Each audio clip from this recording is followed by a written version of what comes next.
Si tu n'arrives pas à prier pendant 5 minutes, écoute cette vidéo.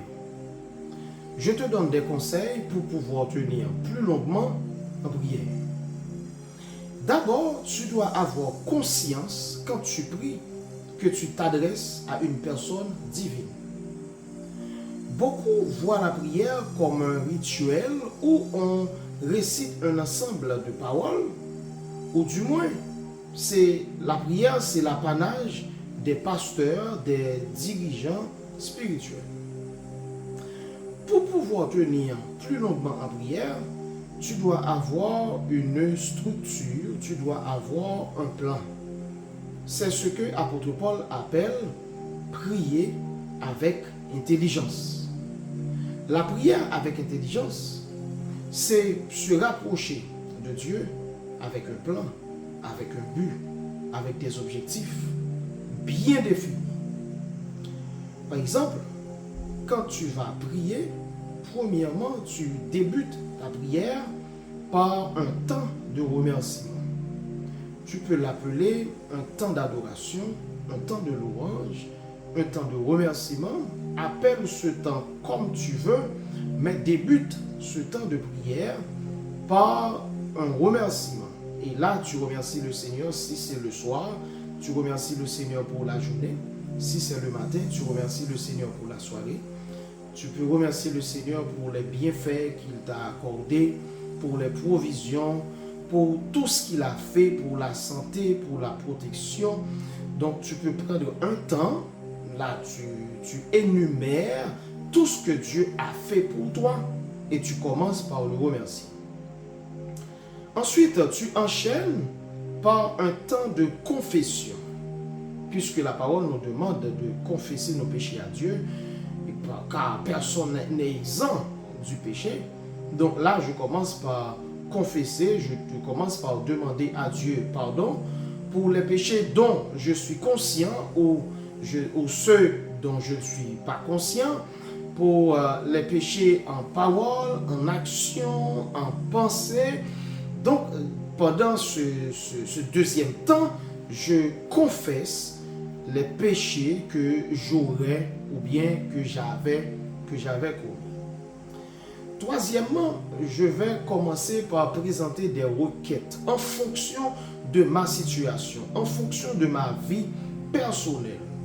Donc pour les requêtes, là je vais demander à Dieu. Requête c'est demander, je vais demander à Dieu.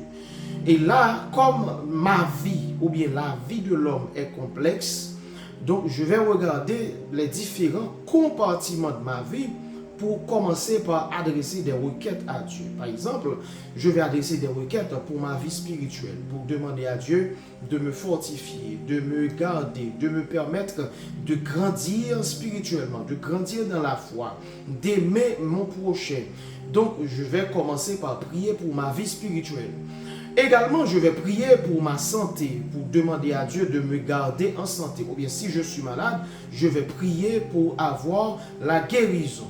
Et autre élément de ma vie, je peux prier pour ma vie professionnelle, pour demander à Dieu de me bénir dans mon travail, si j'ai un travail, ou si je n'ai pas encore de travail, de demander à Dieu de me permettre de trouver un travail. Ou bien si j'ai des activités professionnelles comme un business, je peux prier pour mon business. Je peux prier pour ma vie sociale. Dans ma vie sociale, je prie pour mon éducation. Si je vais à l'université, je prie. Si je suis au niveau classique, je prie.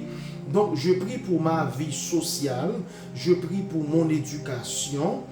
Si tu veux apprendre un métier, là, tu pries pour le métier que tu veux apprendre afin que Dieu puisse te guider vers le métier que tu veux apprendre.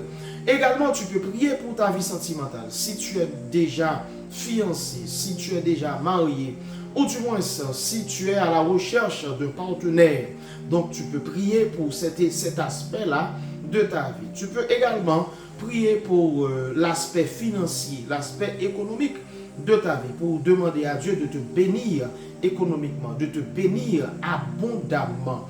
Donc, regardez ça, ce sont différentes requêtes que tu peux présenter devant Dieu en fonction, comme j'ai bien dit, de ta situation. Parce que les requêtes varient d'une personne à une autre selon la situation de la personne. Et enfin, donc il y a un temps d'intercession.